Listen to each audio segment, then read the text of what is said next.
So Henry Marshall, so he comes down, he tries to shut everything down, and it turns out that so he ends up being killed. Initially, it was ruled a suicide. Of course, there's carbon monoxide found in his lungs, and there's 5 gunshots and blunt force trauma to the head. Uh, Pretty clear that it was not a suicide. That's really not disputed anymore. It was proven in 1984 uh, by a court in Texas that it was not a suicide. The sheriff that tried to shut down the initial investigation, to me, it's just like, why would the sheriff want to do that unless someone is trying to get him to do that? And you've got, what, 3 or 4 of the sheriff's family, family members on the jury, and most importantly, the sheriff's son-in-law was the jury foreman. And then the sheriff's cousin worked for Johnson at the executive office building at the same time. So it's like, if you want to talk means, motive, and opportunity, it's the connections are all there. You just don't know for sure that he did the things. So, It's almost inconceivable that, yeah, I mean, it's common sense that would tell you that there were 5 shots. I mean, what did the guy do? Shoot himself once and realize he hadn't killed himself and, shoot himself some more. I mean, bolt action. yeah, and then try to pull a bag or something over his head and kill himself using carbon monoxide. I mean, the whole thing was a ridiculous premise from the very beginning.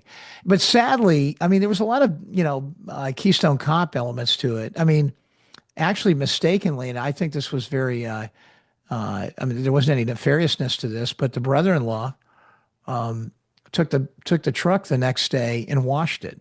Mhm. So there was no chance. I mean, first of all, they didn't collect hardly any evidence at the scene, including latent fingerprints. But they still probably had a chance, and that was dashed by some stupidity on that. But I'm not sure they would have anyway. I mean, at the end of the day. But the family got involved. Clint Peoples got involved. Clint. This was something that really stirred the Marshall murder. Really, really, I think catapulted Clint Peoples into the picture. Who's a famous, as you know, Texas highwayman and doggedly pursued this case, and Lyndon Johnson's exploits, really to the end of his life. And this case, he's largely responsible, I think, for assisting the family. And at the end of the day, it took a long time, but as you said, in 1984, there was finally another grand jury that was convened that determined that it wasn't a suicide. It was a murder. And really that was the precursor, I think, for Estes deciding to work with Douglas Caddy, in sort of the next series of things that happened, because Caddy then wrote as you recall, on Estes' behalf, he wrote the letter to Stephen Trott Mhm. at the Justice Department. Trott was at the time the assistant U.S. attorney in the criminal division in Washington. And he wrote the letter suggesting that Lyndon Johnson had been involved in a criminal enterprise that, had included all of them, and had ordered the killings of, that whole group of people that were listed in that Right. letter. And, Yeah. that's an amazing story. Obviously, at the end, he didn't follow through on it, but it was that to me and that's mostly the source. And I know you're going to go there because, I know you want to talk about this, but that's mostly the source of where people go when they say, well, Johnson's connected to it. Sure. 1,000%. Yes, you're right. Yeah, usually when people say that Johnson's involved, they point to Mac Wallace, referencing Billie Sol Estes. They point to the fingerprint, and they point to the Madeleine Brown Murchison Party. And I think it's possible to not be super persuaded by those things and still think Lyndon Johnson could be involved. But let's go one at a time. So here's the question. Did Mac Wallace kill Henry Marshall? I want to get your take on that first. So let me just lay out sort of the overview, and then I'd love for you to jump in, but I'll let you jump in before I make any conclusions. Well, Um, yeah, I but mean, look, at the end of the day, the only real evidence that there is that somebody killed Henry Marshall. whether he killed Henry Marshall or not is not clear because all of the forensic evidence was wiped away. So Right. I don't know how somebody when you're using a reasonable standard. I mean, certainly there were people. I mean, the gas station story and Huh? the resemblance, of Mac Wallace to the person identified in that is helpful. But I don't think there is in a court of law, I don't think you could convict him on what we know today. But okay, if you believe that Estes is telling the truth about these murders, but it certainly seems conceivable, then there's strong evidence that he likely was involved in that. But I don't think you couldn't convict him in a court of law. I think that's the bottom line on this. Yeah, because really all you have, and the reason it matters is people go, "Oh, wow, Mac Wallace is LBJ's hitman. Look, he killed John Kinser. Completely true. And Hmm. LBJ is involved in that to the extent of, at a minimum, providing the lawyers. There's no way LBJ is not involved in that defense somehow, given that literally all of his lawyers were the same lawyers that were LBJ's lawyers. Yeah. So, okay, there's that. But then He was Henry being Marshall, blackmailed, by the way. I mean, the reason he was involved in that case, I think, is because he was being blackmailed by Kinser through Josefa. And so he had more of a connection. Johnson wasn't there just to help, just for any reason whatsoever. I mean, he had legitimate concerns about what was going to come out during that trial. can you unpack the part you were saying about him being blackmailed by Josefa a little bit more? Yeah, well, so this was early on, for Johnson, and there were one of the things that he had in his uh, quiver of quid pro quos was the handing out of small business administration loans. Right. And as I said, Johnson never got anything for nothing. And uh, what transpired was that Kinser really was dating Josefa, but probably with an ulterior motive. And the ulterior motive was to actually get to Johnson and get a small business loan so that he could uh, Right. advance the pitch and putt and recapitalize it. And that tangled web, which included, obviously Mac Wallace's wife, Kinser, Josefa, and then Johnson. Okay, and indirectly because of what might have come out, uh, he wanted no part of Josefa being mentioned in the middle of this trial. Because if it had led then to conversations about why Kinser wanted to be with Josefa in this whole love triangle, it would have led to the whole discussion around, the improprieties that he was already engaged in related to those small business administration loans. So, he had a technical interest in this beyond just, what is in the obvious. And so there was a reason for him, to quell it at the end of the day. Right. And but so if Mac Wallace killed Henry Marshall, then so okay, he did kill Kinzer. We know that for sure. And there's really no dispute about that. There's no debate about that. But on the Henry Marshall case, if he killed Henry Marshall, then I think that's a different level than Kinzer because I think it's a little bit disputed on Kinzer because there's the argument of like the Well, love triangle, quadrangle, and then there's also what you're saying, oh maybe which I read, I want to say in maybe Nelson's book that what you're laying out that really it was LBJ told him to silence Kinzer, but that seemed I didn't see a great source for that. It seemed like Well, it well, was maybe and I have another alternative. Is it may not have yeah, been that he had him silence Kinzer, but that in what happened, he had a great deal of interest in the trial, so he supported Wallace. And the reason Wallace didn't go to jail for the rest of his life was because of what Johnson did. right. And so Wallace, by that very nature of that whole series of events, became pretty beholden to Lyndon Johnson. And so I think from there may have been uh, you know, a, a match that was made in heaven. And I think he used him. He knew he was a killer and he knew he had a reason to be loyal to Lyndon Johnson. And I think things started from there. Hmm. Okay, so so when you say that, that makes it sound like you think Mac Wallace did kill other people I think on he behalf of. did. I think he had the capacity to kill other people. It's funny. I have a person who is from the UK who's a really fervent follower of our podcast, and he's a former a major investigator in the UK. And after he listened to the Mac Wallace episodes, he was 100% convinced. He said, "Look, if you listen to that gentleman's MO, including his the way he treated women, the way he, the way he dealt with this, his other problems, his dashed hopes. He was a brilliant guy whose careers were really quite limited. And he said he's a very typical MO of somebody who would have killed and killed again. And I think that, I mean, look, I'm not a criminologist, but it seems to me that is the key question. And that's what we said in the podcast.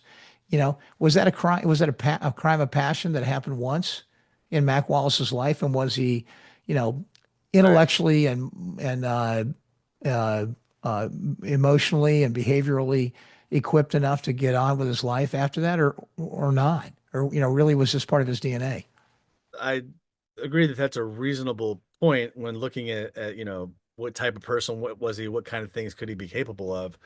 But I'm just saying, looking at the evidence that we have, the only thing that puts Mac the drawing, that's who knows how reliable that is, and depends on what glasses he's wearing, to be honest with you, as I, to whether or I, not I it's. agree. I agree with you, Matt. I mean, listen, if you were a prosecutor locally, you wouldn't take this case to the but this is the same thing that repeats as a pattern over and over in these circumstances. All of the forensic evidence was wiped out. There's no possible way to tie him to the crime if he was there. And that doesn't mean he was. Okay, I'm not suggesting that but the point is that it was 19, it was a period of time in life where it was so easy. There was no cell phone, there was no GPS ping on the tower, there was nothing that they couldn't wipe out. And those sheriffs in those little towns in places like Texas were owned. They were owned, okay, by the political machines Right. from which they were surrounded. Yeah, I'm with you. So I land sort of open on the did Mac Wallace kill Henry Marshall? I'm not saying he definitively did not. I'm just saying there's no evidence that he did, other than really the best evidence I heard, which I could not find a site for, was in Philip Nelson's book, where he says that the gas station attendant said that the man had the same type of car that Mac Wallace had, Yeah. but I couldn't find any sourcing for that other than just Nelson saying it. So but I didn't include it. So I don't know. I mean, to me, if we don't know for sure that he killed Henry Marshall, then everything else kind of is open and comes into question. But the main thing here is the Billie Sol Estes tape brings it kind of back into play Well, either well, let way. me let me say one thing about the gas station attendant. He was pressured. I think there is some evidence, and I'd have to go That, back and look at that. That I think he like most people, when the sheriff talks to you in those small towns, I think his initial thought process was that it was a positive identification. And mm, as I recall, I may be wrong, and we should probably go back and check that before you print this on your podcast. But I think there's at least one site that says that at least at one point he made a positive identification of Wallace's picture. Or, yeah, what I recall is that they put something else in front of him where he ID'd someone else. It wasn't that he had ID'd Wallace. oh, It you're right. was That's that he right. had ID'd someone else that wasn't Wallace, and that was that. Yeah, that's But right. then he said that that was put in front of him. He didn't even know what he was signing, and the sheriff just put it in front of him, and the sheriff was his friend, That's so he right. just Yeah, signed it. you're right. Uh, Here's the thing about this Henry Marshall murder, and that I think we have to keep in mind as we go forward talking about this. Billie Sol Estes, it would seem, is all up in this and would be privy to some level of details, because he's the Henry Marshall was killed because of his regulating on Billie Sol Estes cotton allotments. So I guess, yeah, the thing he told Wilson Tucker at the USDA about, someone's already died from this, that it was Henry Well, Marshall. I guess I'm just trying to Well, well, he if told it's William he told go ahead. William Raymond. I mean, I know you know this, right? But he told William Raymond the story of how this happened, and it was a conversation in Lyndon Johnson's backyard in Washington D.C., where Mhm. Cliff Carter was present, and so was Billie Sol Estes. And he said in that conversation that Lyndon told him that he had to go. He's got to go. He said it in a way that that he states was, was the direction to take him out. And he was But there. he also that's true. But he also says in his own book, whatever, Billie Sol Estes, the Texas legend. I love it. You call yourself a legend in your autobiography. It's amazing. A legend But in his but own mind. he says that uh the plan to kill Marshall was not discussed until May, and Cliff Carter came to his house to talk to him about it. Um, and they said they're going to have to go forward with it because he wasn't accepting the job in Washington. But what I said in my show in the episode on this is perhaps both are true. Perhaps they had the pre-conversation, we're going to take him out if he doesn't take the promotion. He didn't take the promotion, and then in May they decided to move forward. But Yeah, I think you're right. I think there was, I don't think, listen, I don't think it was their MO to just go out and kill somebody. But I think this was such a serious and deep hole that these guys all found themselves in that had it unraveled. I mean, it was, there's no doubt that Lyndon Johnson would have gone. I mean, forget about the stereo set. uh, Had they unraveled his involvement in what went on in the Estes circumstance, he'd have been locked up for a long time. And yeah. So put you down for how would you describe your feelings then about Mac Wallace killing Henry Marshall? You think it's probable? yes, I do think it's probable. I'm going to land on inconclusive and just sit right here on the fence and see how it goes. Yeah, and you know what? And your position is a good one because, to be honest with you, the forensic evidence doesn't support and as you know, I mean, there's both for November 22nd and the date of the of Marshall's killing, he's got, I believe, family alibis Right, right, suggesting that he was back in California. So, I mean, if you're biased toward him, you go, well, they could be family members that are not telling right, the truth. I mean, what's the veracity of those statements? I don't know, but they'd probably be valuable in a court of law. And right. I'll explain why what my skepticism comes from here in just a little bit as when we get to it. You'll see more. All right, let's talk about Mac Wallace's fingerprint on the sixth floor. So yeah, this is a huge issue. I mean, people who study this case know, long story short, there's an unknown print on the sixth floor. And where was this print found? Print 29, you were telling me via email. I got that wrong about where it was found, or Joan Mellen got it wrong. Where yeah, was she print got it wrong 29? in Faustian bargain, suggesting that it was down toward the entrance, when in fact, and Robert Bartholomew, in his essay, The 10 Yeah. Things That Joan Mellen Got Wrong, Uh-huh. that's one of them, is that box actually was close to the sniper's nest. Okay. But I mean, whether it was or was not, the issue is really, did it have Mac Wallace's Sure. fingerprint on it? Because whether he was up at the edge of the entrance or whether he was at the sniper's nest, if it was him, what the heck was he doing up on the top of the sixth floor of the school book Sure. depository? Right. And all right, it's a little bit of an expert ping pong battle here. So first you have Nathan Darby and people, there's all these attacking Darby's certifications and his credibility.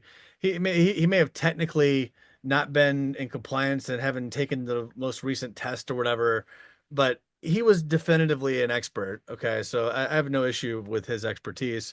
And he found that there was 14 matches between this unknown print 29 and the Austin police print from the 1951 Kinser murder where they had Wallace's prints. Yeah. But he was using sort of old school techniques. So then E. Harold Hoffmeister, and I think the guy's name is Jay Harrison, the guy who actually was taking this around and advancing the ball forward to try to get these forensic opinions. And anyway, Hoffmeister looks at the prints and says that they're also a match. But then when he finds out what they are and they're related to the JFK assassination, he he recants his match and says, I don't know. Then Joan Mellen brings in Robert Garrett, who's the guy who certifies certified print examiners. So he's like the trainer guy at the International Association of Identification. And he gets a better resolution copy of print 29 from the National Archives. And then he gets a cleaner copy of Wallace's prints from when he first joined the Marines. And he uses up-to-date technology, which looks at grayscale digital technology and determines that there is no match. So if you're just looking at the experts, probably the last guy to look at it, Garrett, has the most impressive bona fides and is using the most current technology. Where I'm at on this whole thing is uh, it's just like David Mantic. I always wonder why the people on the other side don't put forth an expert to challenge David Mantic, if unless he's wrong, unless he's right. And so the same thing here. Like if Robert Garrett's wrong, there's got to be some other expert. Let's keep swinging. You know what I mean? Like the battle of the experts should continue. But that's the challenge in this case because there's a temptation to go, well, Robert Garrett, he's involved, he's in on it, and because many times that is happening in the case, But what's your perspective on the fingerprint? I think, first of all, did you ever meet Joe Mellen? Did you ever get a chance to interact with her? Seen her, but no, I never met her. I have. Everybody who's ever interacted with her has their own very unique stories. And sadly, she just passed away.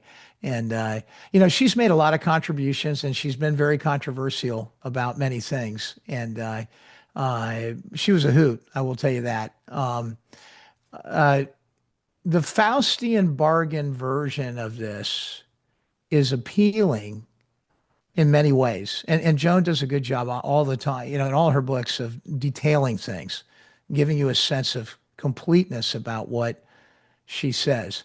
But when you go beyond just what's in Faustian Bargains and you listen to people like, for instance, Robert Bartholomew, who's still around today and who was there, I think primarily got involved through Bar McClellan's involvement to validate what Jay Harrison and Nathan Darby were doing at the time. And he points out a number of problems with the issues that uh, she states. She makes a lot of, I think, improper comments. She says that the prints that Darby used were not usable. Uh, he Bartholomew comes back and corrects and says that Garrett never said that. Garrett said that the prints that he got, which were not the same prints actually that were used, were not usable to determine to recreate the match that was made by Darby, but that the prints that he used he thought were usable. And there's a whole series of nuances like I that. That if you just read Faustian Bargains, you're like, well, there's just like you said, it's a well, he's probably a more modern guy and he knows more and he's head of he was president of the IAI. He was chairman of their board of directors. He must be the guy. saw the Bartholomew article and I included three or four of the points he raised that I did think were good. Specifically, what I thought was a good point was how could it really be a blind determination when you know it's Joan Mellen and you know what she writes books about? So to an extent, you're going to know Well, that. yeah, you know what though? Okay, I will say this in fairness to everybody, uh, Jay Harrison is one of the most prolific researchers locally in Dallas. Was for his, in fact, I don't know if you know this, but his collection of documents was allegedly significantly larger than Mary Farrell's. Oh wow. And yeah, and when he died, he gave that collection to Wall Brown. Wall Brown, I think, actually has his collection of documents. But he was present at the scene, within 4 minutes. I don't know if you know that at the Texas School Book Depository, just about at the moment of the assassination. He's been involved since the very beginning. Jay Harrison is a main character in the older days, maybe not as prominent a name because he didn't write a lot of books or anything, but yeah, he was there. But Uh, but the point you made about the print not being usable, supposedly the print that Darby used not being usable. Um, that's a good point in that he wasn't given the same prints. Fair. So in other words, he's not going to be able to recreate with any accuracy uh, what Darby did or didn't do because he doesn't have the same prints. But the reason that is sort of a tangential point to me is because, well, he does have a clean version of a high res version of his Marine Corps prints, and he has a high res version of the of print 29 from the National Archives. So that's kind of where I land on it. Are you Well, inconclusive I or mean, where are you? I think, well, first of all, I think at least in the old days, I mean, first of all, digital matching of prints isn't the only thing that goes on. I mean, obviously today everybody's prints that are in the system are digitized, and that's the way they go through millions of fingerprints to figure out what is a potential match. But, I think and correct me if I'm wrong, I still think there's manual reviews that go on to validate what digital systems do. And at the end of the day, while it might be a more involved and technical process and methodical process to go through it manually, it's it's probably I don't know what the statistical differences are, but you've got a guy that for 30 or 40 years was considered to be an expert. And not only did he have a 14-point match to begin with, but as time progressed, at the end he had a 34-point match. And so how does he end up with a 34-point match, and then the next expert comes and says it can't possibly be. So my point is, I don't know which one is right. Are you inconclusive on it, or you think it is a match? I think it is a match. I Okay. mean, I think you had a qualified expert that matched it. I don't know why the second one didn't match. But I think that in order to validate whether one of these or the other is correct, Hmm. that because it's just going to be a big argument Yeah. hypothetically between, like, for instance, you and I can talk about this till the cows go home, but it doesn't matter until the whole thing is repeated under a controlled circumstance to determine whether one side or the other is correct in this. And why aren't we doing that? This is so critical a piece of evidence in this case. Maybe we And should. you know, And truly, maybe we ought to just try to find some. I have a cousin who works for the ATF and does crime scene analysis. So I'm sure that's one person. Sorry, my cousin's a Fed, everybody. Jeez. But no, your point's well taken that we need to continue looking at it. So I'm gonna stop. I kind of think it's not the same, and we're on. This is maybe perhaps the first time we've ever had a different conclusion on something. So that's right on. I have a rebuttal here about Loy Factor. That's a related conversation, but I don't have enough. The reality is, I got to go pick up my son in 15 minutes, and I want us to get through some other stuff. So I'm gonna oh, come back okay. to Loy Factor. Unless you have thoughts you want to share on I what. don't. I don't have. I think the whole Loy factor thing is interesting, but I don't think much of it's true. So. Sure. Yeah, I mean, for me, the biggest problem is like just the story of how he was. They found him at a random funeral, and then they're like, "Hey, you want to go kill somebody for us? Oh, let me see you shoot for." I mean, it just seems implausible. But I will give it the treatment. Not a full episode, but I'll do a little YouTube thing on The it. Some Carrington thing is the same way. If you're going to ask that one, I'm going to just tell you. I mean, there's no possible way that happened. Carrington. Yeah, the Marina Oswald story. I think that's. I mean, how could it be? She was put under federal and local protection almost immediately after November 22nd. Would they just let her out so she could drive over to Yeah. see H.L. Hunt? I mean, I think that's a really humorous one, in my opinion. Why do you think? See, for Carrington, my big question was, okay, is this guy just totally full of it? Like does he even have any connection to Hunt at all? And then when you find, yes, for sure, he was Hmm. there. Hmm. Um, it Yeah, but makes he it was selling a book. I mean, I think, for sure, I hate to say it, but I think oh, that for was what sure. that was all about. But the question is, um, are any of the claims? Do you think any of the claims in there true? I mean, Well, it's hard to tell. Like if you're gonna believe Billie Sol Estes, where do you draw the line? Well, You know what I mean? well, and let me say this about Billy Sol Estes. I mean, he was a swindler, okay? And so I don't think you can believe everything that he says, and that's Right. why he hasn't been given. He's a guy who should have known, and he's a Right. guy who's telling you that Lyndon Johnson was involved in it. And the reason he doesn't get traction is because he's a liar.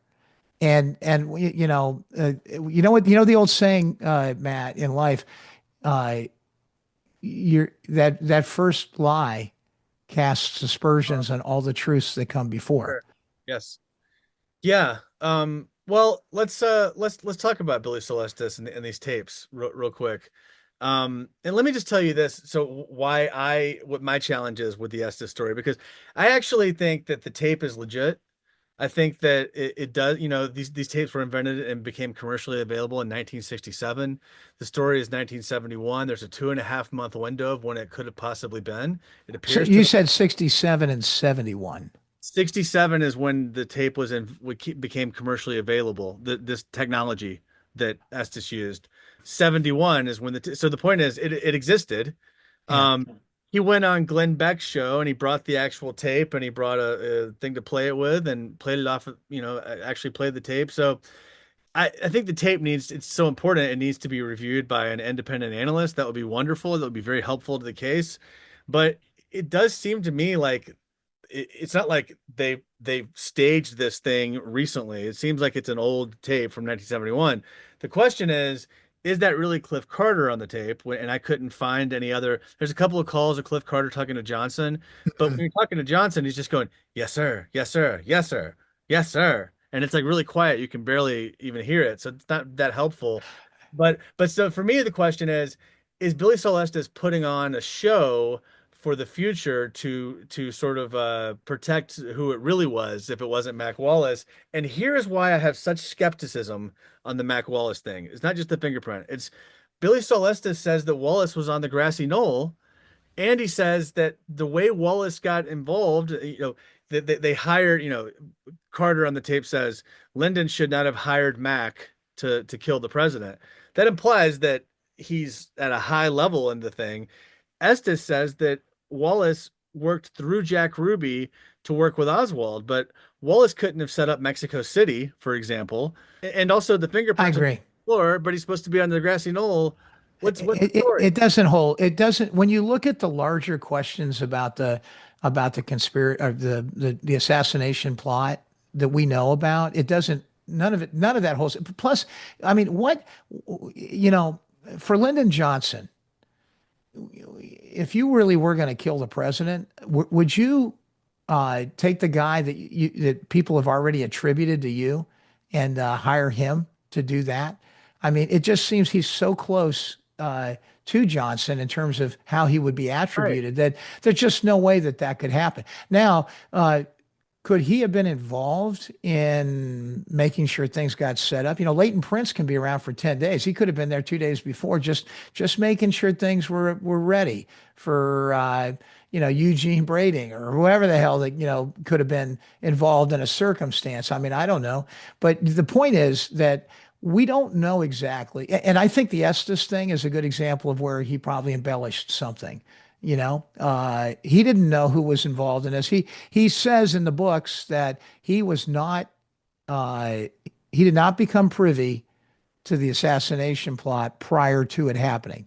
Right. He heard the facts afterwards. So, I think that's embellishment on his part. That's my personal opinion. So in other words, he knew that Mac Wallace had some involvement, but he was from Cliff Carter telling him, but he was speculating to the details of what the involvement might be, and that speculation is incorrect.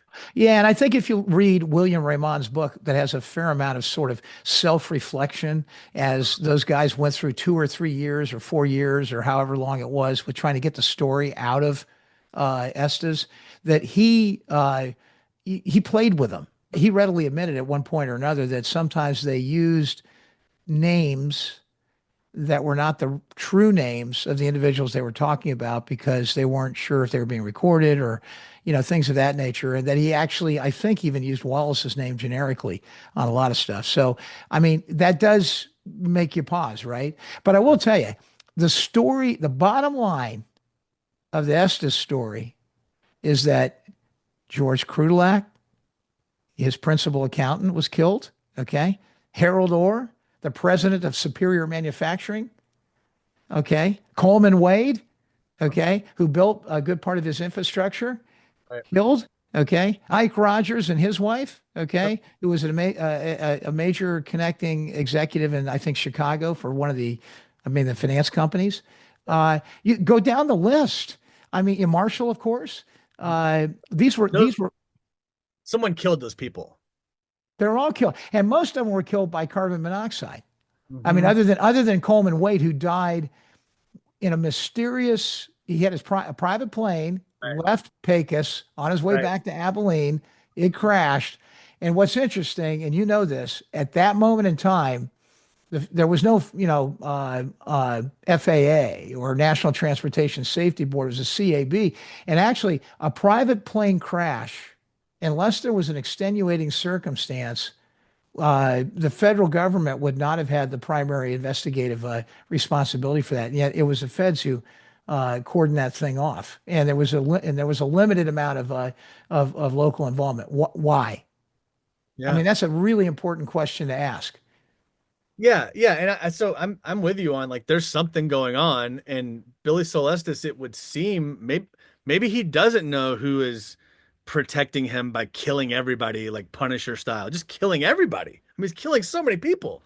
Um, but I just all I'm saying is I don't think there's any proof that it's Mac Wallace. But as you got Estes saying it, but again, the I'm back with, you know, I'm with you. back I'm your with you. I'm with you, Matt. I mean, you and I don't disagree on that. In fact, we don't even really disagree on the fingerprint. I think it's up in the air. I personally believe that Darby was a competent individual and he got to a 34-point match. And I don't understand how one expert could be so positive and the other one could say no.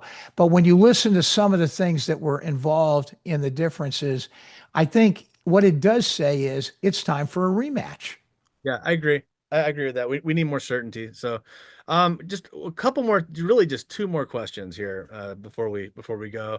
Um, let's talk about the Murchison Party and Madeleine Brown and the whole thing. I mean, look, the reason it matters is it gets to did Johnson confess to Madeleine Brown? Can we believe Madeleine Brown is telling the truth about that? And on for me, there's a separate question of did she have a relationship with Johnson? Is Stephen Mark Brown her child? That very well may be. I don't know.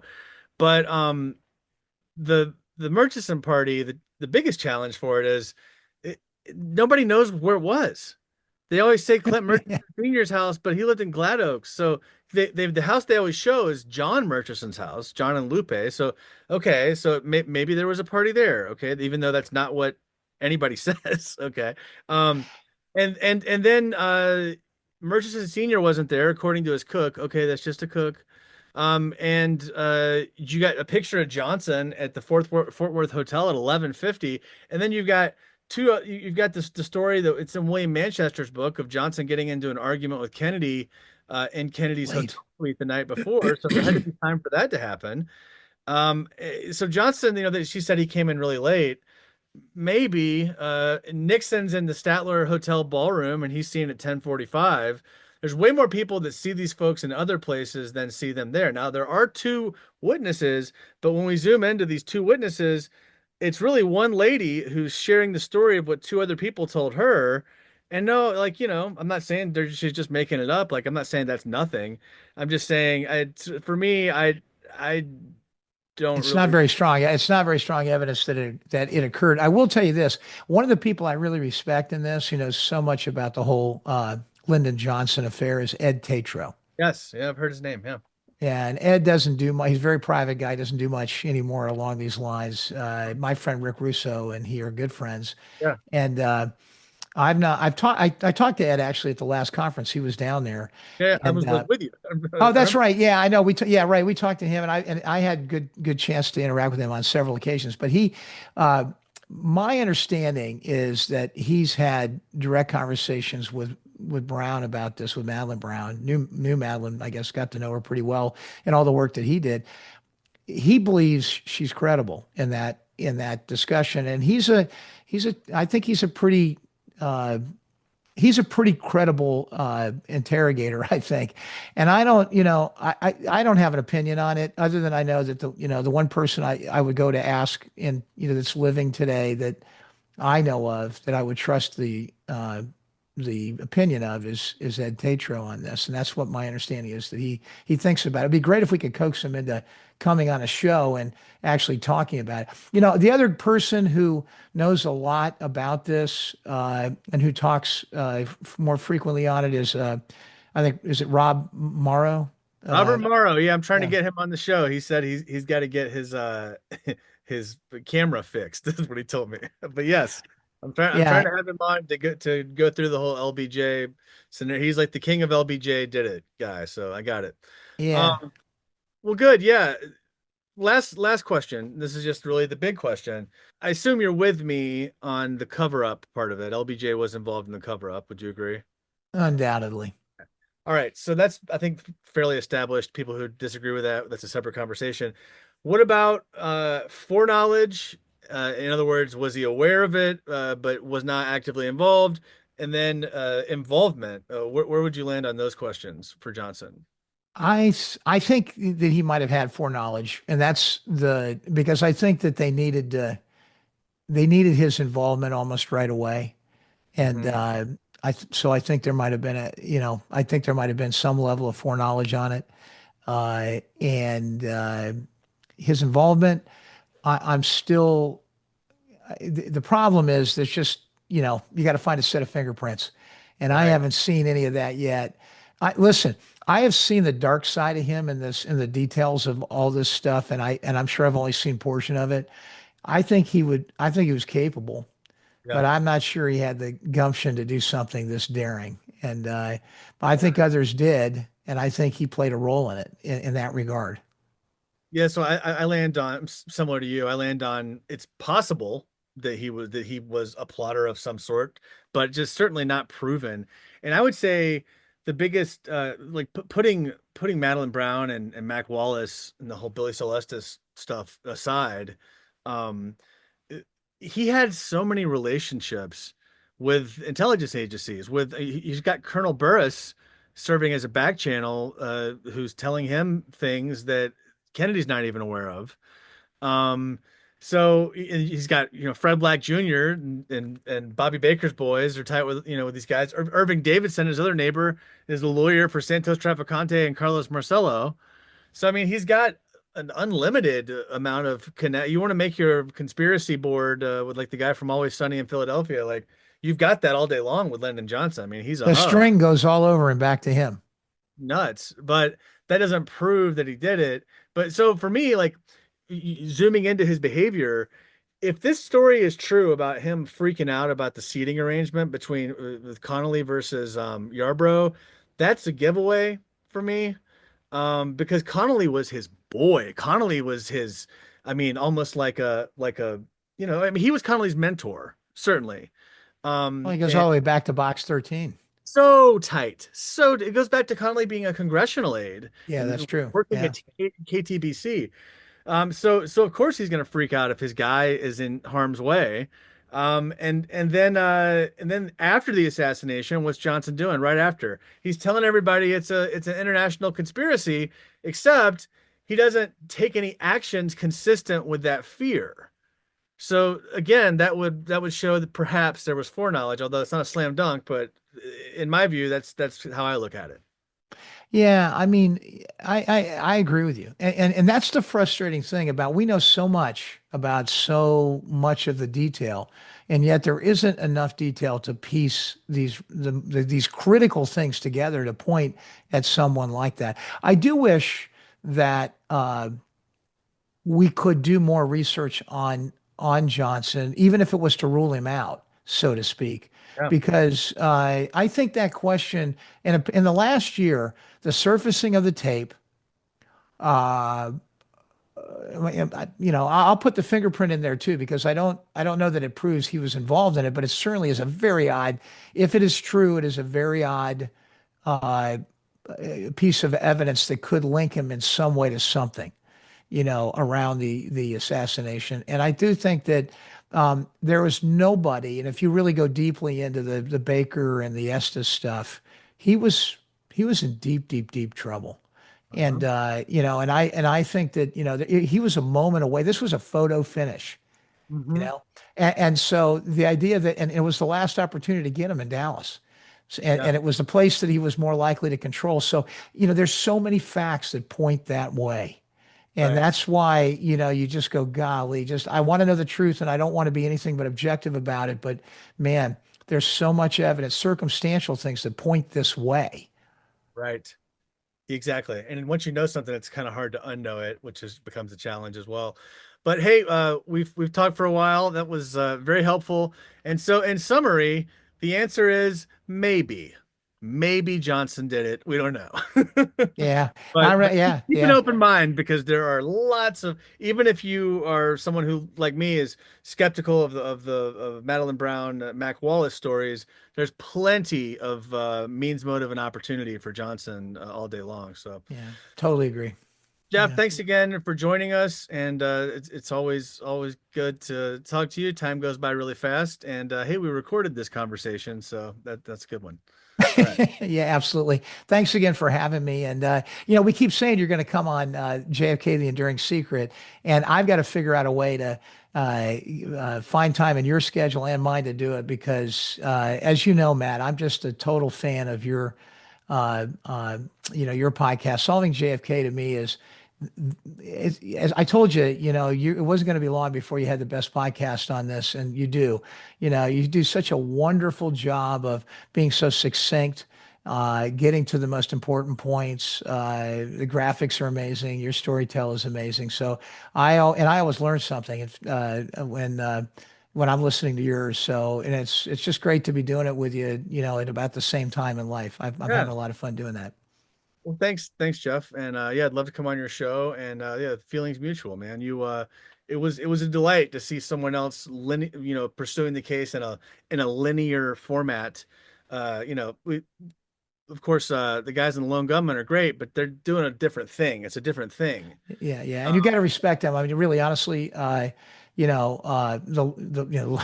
lone gunman and Doug Campbell, yeah, on the action report. I mean, these are folks who do serious deep dives into a lot of the detail that's important to look at, and everyone is making a different kind of a contribution to advancing what right. people know about this, and it's all very important, and it all has a place, in this ecosystem of communication.